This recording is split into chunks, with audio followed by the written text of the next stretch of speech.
People are asking, what is the God-given purpose of my life?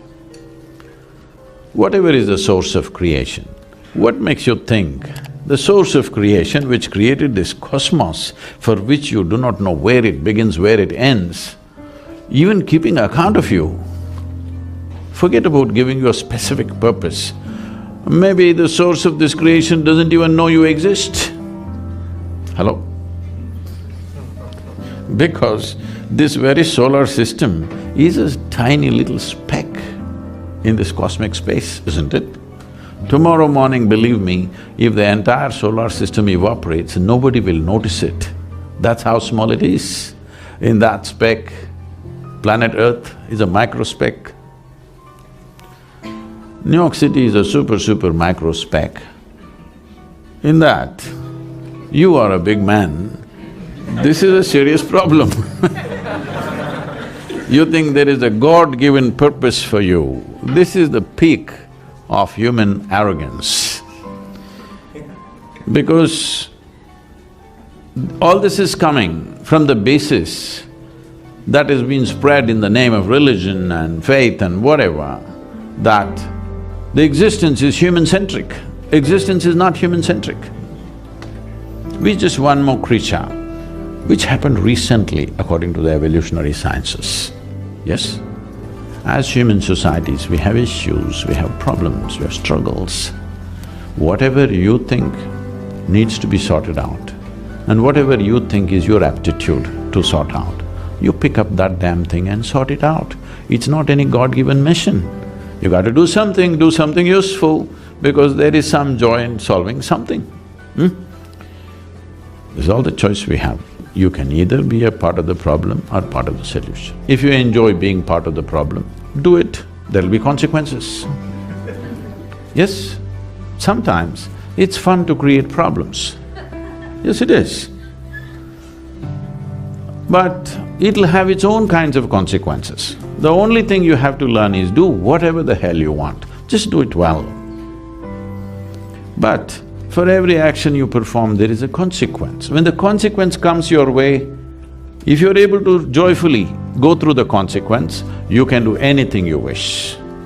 But when the consequence comes, you cry. If you're that kind, then you must control your action.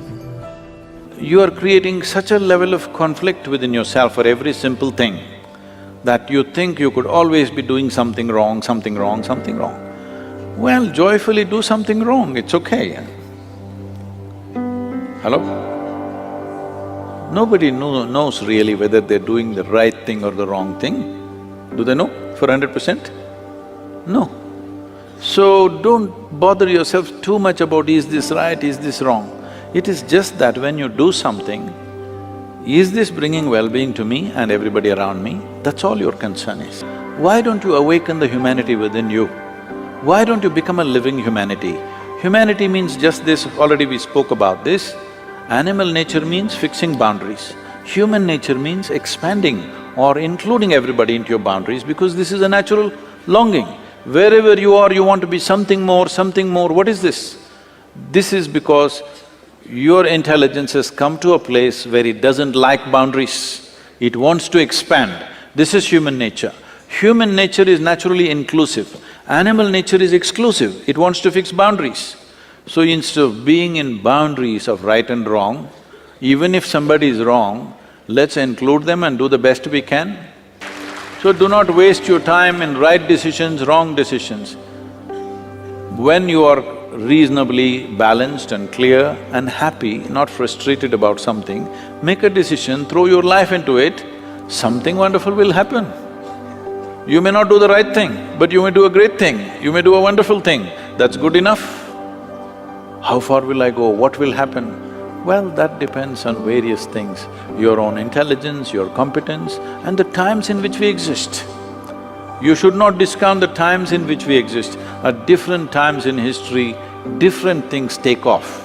We may be in sync with it. What we are may be appreciated today, or what we are may be appreciated tomorrow, or what we are may be appreciated after we are gone. But whatever we did in our life, we did with total involvement, because life is in its involvement. Life is not in its correctness. Your involvement must be unbridled. Whatever you do, see how everybody's well-being is included in this. If you are an inclusive process and you're involved, it is fine. Are you right or wrong? Right or wrong, till the last day of your life, you cannot really decide what is right and wrong. A human being,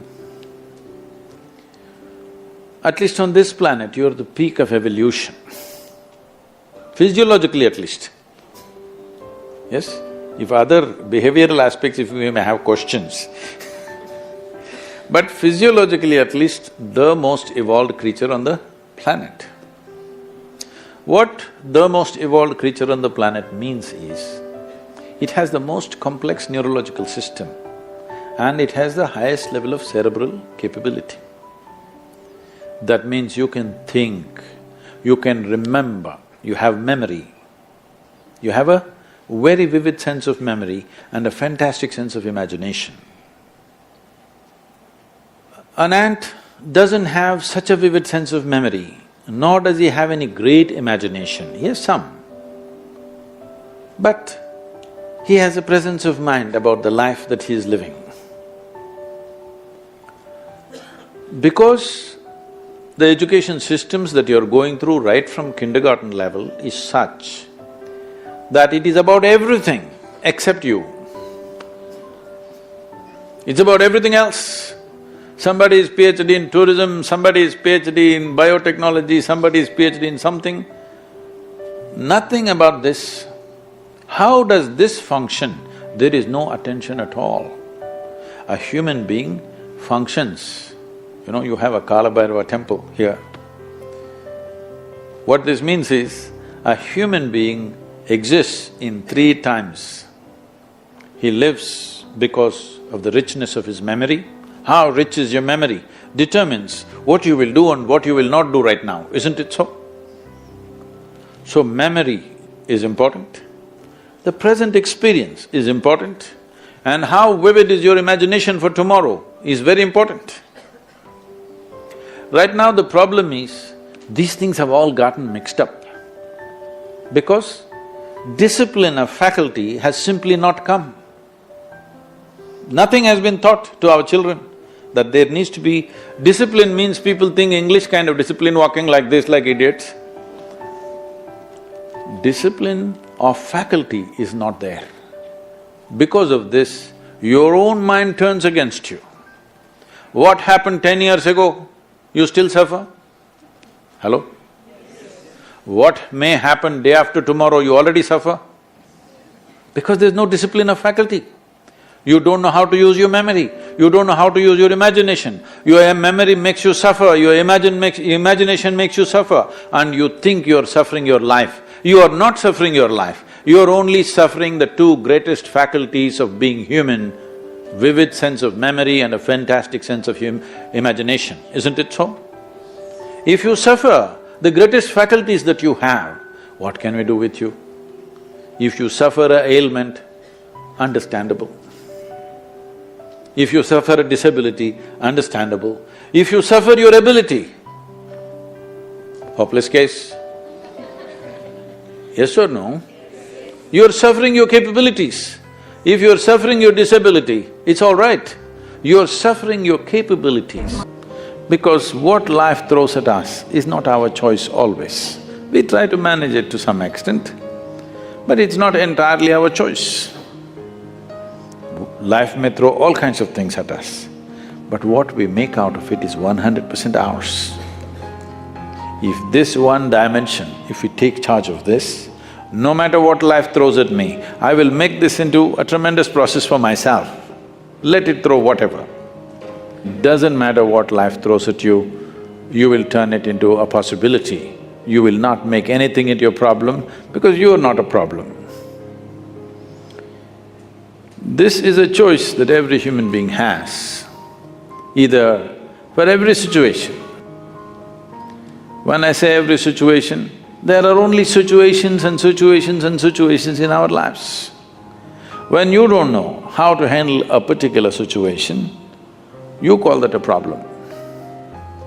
What is a problem for you? may be wonderful possibility for somebody else, usually is, isn't it? There are no problems in life, they're just situations. You can either make it into a possibility or a problem. You can either you yourself become a possibility or a problem. This is a choice every human being has. But to exercise this choice, you have to be in a certain way within yourself. Within yourself, you are in a certain state of equanimity, balance and exuberance that no matter what life throws at you, you will make it into a wonderful possibility. Life can throw all kinds of horrible things. Don't underestimate life, it can do things to you. Yes? Essentially, the important thing is, this is a life. For every one of you, your life is precious, isn't it? Hello? It's a precious life. If something is precious, where do you want to invest this life? Into what do you want to invest this precious life? If this is a worthless life, throw it somewhere. If this is a precious life, what do you want to invest this life into? If you look at it this way, you will find something truly worthwhile to do. If you think in terms of how to earn a living, how to get this kind of thing, that kind of thing, then you will do something silly that you will regret for the rest of your life. Most people are a regret. That's why they're going around joylessly, because they're not doing what they want to do. They are not creating what really matters to them. They're doing something for a living. This precious life, where are you going to invest it? Are you going to invest it in something that's truly worthwhile, or are you going to throw it away as a worthless thing? This is the important thing, because what you call as my life is just a certain amount of time and energy, isn't it? Yes? As you sit here, your life is ticking away or no? You're young, you may not be thinking like this, but actually it's ticking away. What is ticking away is not time, what is ticking away is your life. Yes or no? So this energy that you call as my life, how are you going to invest it? Because it's going to get… if you're doing something truly worthwhile, it gets over before you know what happened. Only if you're doing something worthless, it feels like a long life. Have you noticed this? On a particular day when you're very happy, 24 hours, poof, it went off like that, like a moment. You're miserable, 24 hours feels like 10 years. Have you not noticed this? So only miserable people will have a long life. Joyful people, life goes away like that, as if it's a couple of days, it passes away like that, if you are creating what you really care to create. See, if you want to get somewhere in your life, get somewhere does not mean be better than somebody, do this, earn this, that, no. As a life, your experience of life should become a fantastic experience. So right now, all the crazy things that people are doing in their life, why? They drink, sexuality, temple, this, meditation, whatever they're doing. Why are they doing? Because they want their experience of life to become pleasant. Yes or no? Somebody hits the bottle, somebody hits somebody else, and somebody does something else, but essentially looking for pleasantness. If your body becomes pleasant, we call this health. I'm talking yoga now to you, officially. If your body becomes pleasant, we call this health. If it becomes very pleasant, we call it pleasure. If your mind becomes pleasant, we call this peace. If it becomes very pleasant, we call it joy. If your emotions become pleasant, we call it love. If it becomes very pleasant, we call it compassion. If your very life energies become pleasant, we call this blissfulness. If it becomes very pleasant, we call it ecstasy.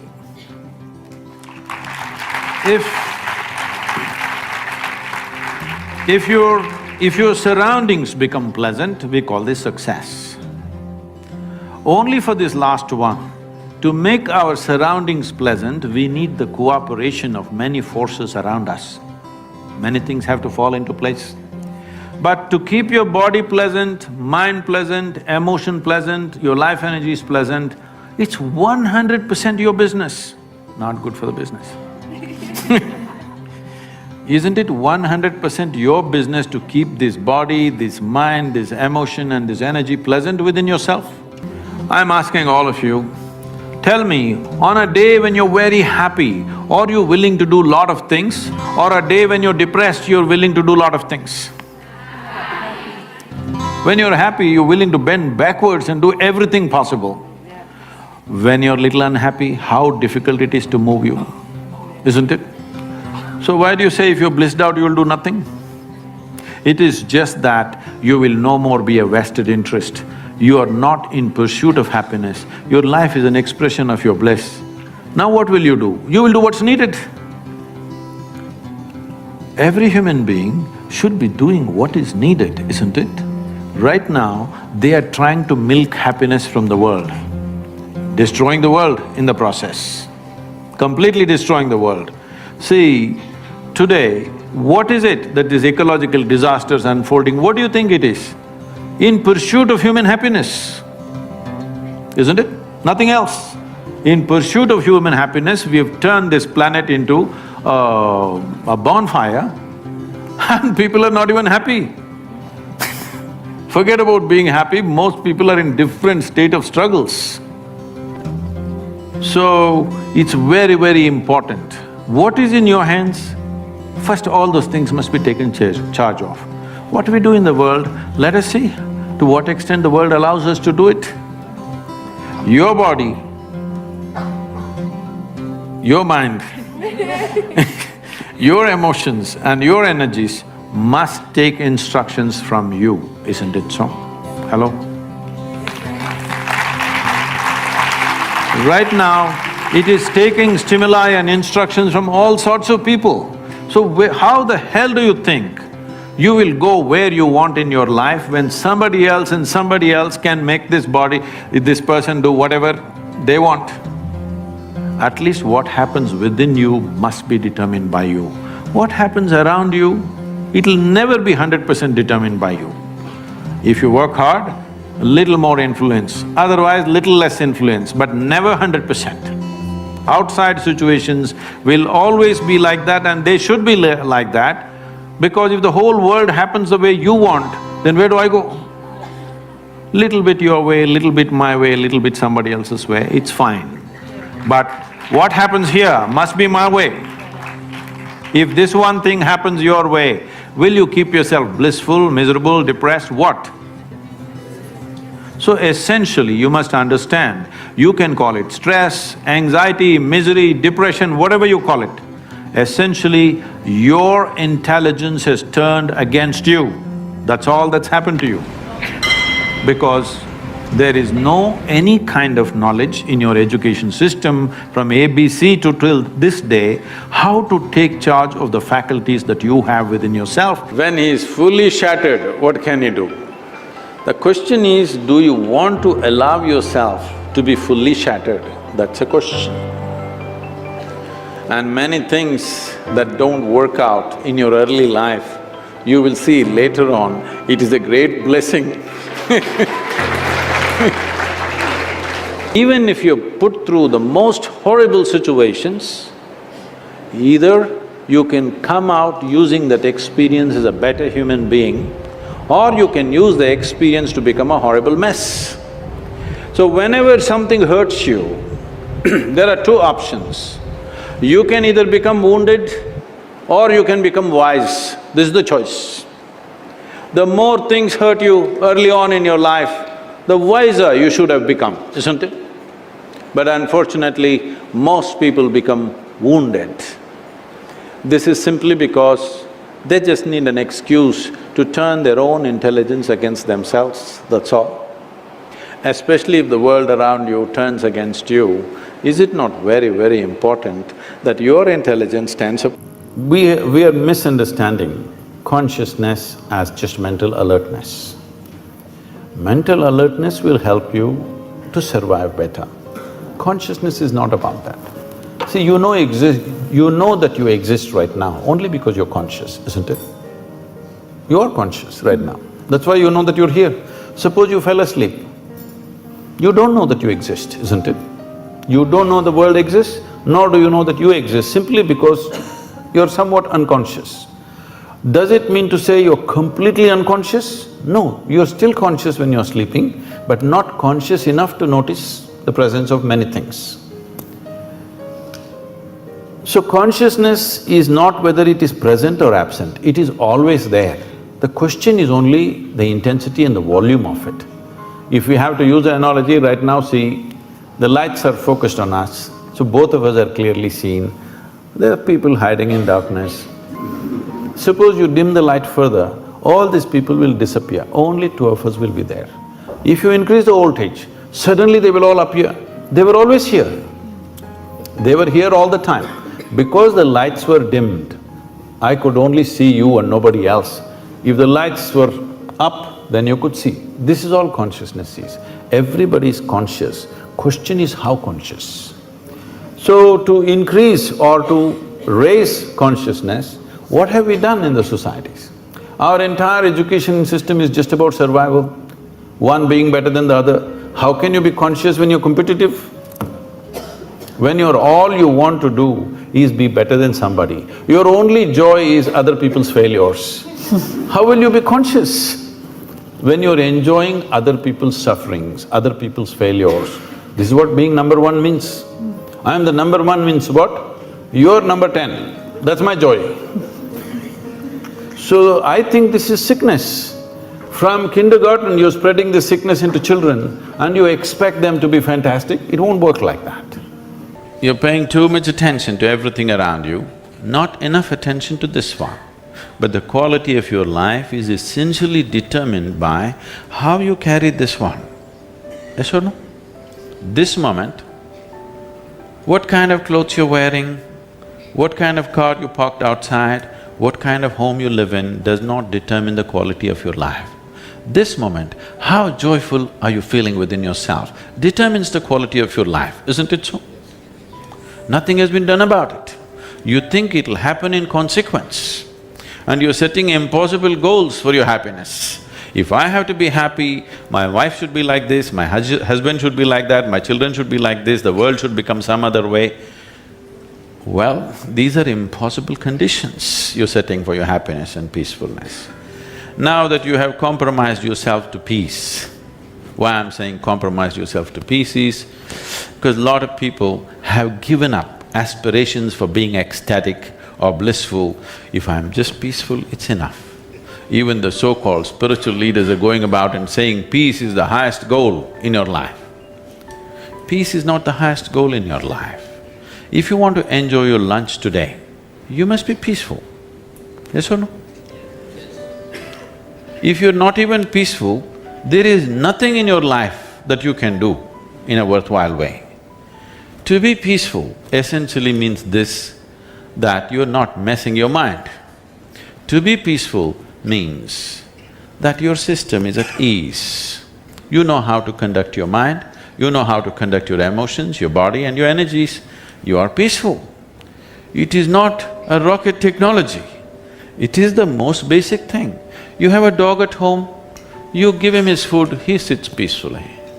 Maybe not ecstatic, but peacefully. Many times they're ecstatic also. Yes? If your dog is able to sit peacefully, oh, he doesn't have to run my industry. That's not the point, he's got his own stuff going.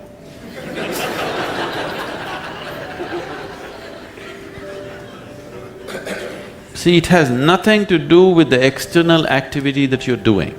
It's got something to do with the internal systems as to how they're functioning. Essentially, it means neither your body, nor your mind, nor your chemistry, nor your emotions, nor your energy are taking instructions from you. They're doing their own thing. Once your machine is not in your control, being peaceful is impossible. I'll tell you, you get into your car, and now you go there and you want to turn this way, you do this to the steering, it goes this way. Can you peacefully drive this car? Can you? No, anxiety is natural, isn't it? This is what has happened to your vehicle. It's out of control. You've never done anything to find out where the steering wheel is, first of all. This is not that simple as a car, this is a super computer. Now the problem is most people have not even bothered to find the keyboard. They think if they do this, somehow it'll work. When you're given such a highly sophisticated machine, if you do not conduct it properly, it will cause many problems to you. If you come to the idea of mortality once in a way, it'll make you depressed. It will make you fearful. If you live with it every moment, it will make you absolutely exuberant and alive, because it is just this one thing, that this is not forever, this is just for a brief period of time. And the more joyful you are, briefer it becomes. If you're ecstatic, it'll just vanish in no time. Yes? So if you want to stretch it, you need to make yourself truly miserable. Otherwise, it'll be just gone in no time. If you come to terms with this, if you live this way, that every moment you appreciate one thing and only one thing, because the most important thing in your life is you're alive right now. To be alive, fully alive, 100% alive is the most important thing, because only if something is 100% alive, can you make it yield something beautiful. Say you have a little plant in your house, or let's say a mango tree in your house, which is like this, which is just imitating you. Can you make it come out with lot of sweetness? No, it's alive in a big way. Now you can expect sweetness from that. Nobody has to teach the mango tree which is alive, please give sweetness. Anyway it will pour out, isn't it? Miserable people have to be taught, please be loving, please be nice to people, gentle to people, do this, do that. All these things necessary because in some way you become half alive. If you're exuberantly alive, it is natural for human consciousness to bleed sweetness every moment of your life. We don't know what great things you will do or not. We don't know whether you will climb Mount Everest or not. We don't know whether you will run faster than Mr. Bolt or not. We don't know whether you will become the richest man or woman in this world or not. But this one thing you must do to yourself, this one thing you deserve, this one thing is 100% in your hands, that you can live here as a joyful human being. This much is possible for every one of us. Our ability to fix the world around us, subject to various realities. Some things work, some things don't work. Because this involves too many forces, sometimes it falls into place, sometimes it doesn't. But in our lives, will we do everything that we can do or not is determined by this, that only if you're joyful by your own nature, that is, you have no fear of suffering, only when you have no fear of suffering will you dare to walk your life full stride. Everything that you can do, you will do. In our lives, if we do not do what we cannot do, this is not an issue. But if we do not do what we can do, we are a disastrous life. I know money is important, but money doesn't come because you desire money. It comes because you do something well. Instead of going on thinking about how much money you want to earn, if you look at what you want to create, and if what you create is truly worthwhile, money will happen. This idea, see for example, right now the modern examples, well, there are Narayan Murthis, there are Zuckerbergers, there are all these people. These people didn't bother about money. These people bothered about creating something. Because what they created was valuable to everybody, money naturally comes in. And above all, If you are creating what you value, if you are creating what you see as an immense value to everybody's life, you have the joy of creating it. How much money depends upon times. It doesn't matter what is your level of intelligence, what is your level of capability, introvert, extrovert, this, that, doesn't matter. Do you have the courage and commitment to make the possibility into your reality? That's all the question is. So, if you focus, whatever you're doing right now, it doesn't matter what it is. How simple an act you're doing right now, it doesn't matter. If you're absolutely devoted to that you're doing right now, depending upon various aspects, things will unfold. But because of Western influences, we've become too goal-oriented. Goal-oriented means we are interested in the consequence, but we are not interested in the process. If you are not interested in the process, you should not be an artist. Yes? Process is an end in itself. If you are absolutely devoted to the process, depending upon various aspects, something will come out. But now we are interested in the consequence, not in the process. This goal-orientedness, I want to get there, I want to get there, where the hell do you want to get? No, I want to win the race. See, if you treat life as a race, if you have to win it, you have to get to the finish line soon, isn't it? You want to? Hello? If you get to the finish line ahead of all these people, you won the race. You know what the finish line is? We'll be negotiating where to bury you. So, particularly being in creative arts, don't ever think of a goal. What should I become? How should I be? What should I create? Don't worry about these things. If you're devoted to the process, something will come out. Something more beautiful than you imagined will happen because you're devoted to the process. Without devotion, I'm specifically using the word devotion because people think devotion means going to the temple, church or mosque. No, without devotion, either in sport, art, music, spirituality, politics, business, anything, any arena of life, has anybody done anything truly significant without being absolutely devoted to what they're doing? Have they? No, mediocre things you can do. So do not think of art and aesthetics as a way to earn a living. Living will happen because if a human being stays focused on something, inevitably it'll yield. How can it not yield? The universe will yield to you if you're focused. I'm telling all of you young people, do whatever the hell you want in your life, but you must be intensely focused on something. If you're not investing in anything, your life, it will just go waste. Because as I told you in the very beginning, one basic ingredient of your life is time, and this is just going away. If this one thing is done within the human being, then every situation is a possibility. Once every situation becomes a possibility, this human being will blossom to a full-fledged life. And this is the aspiration of every life, to somehow become a full-fledged life.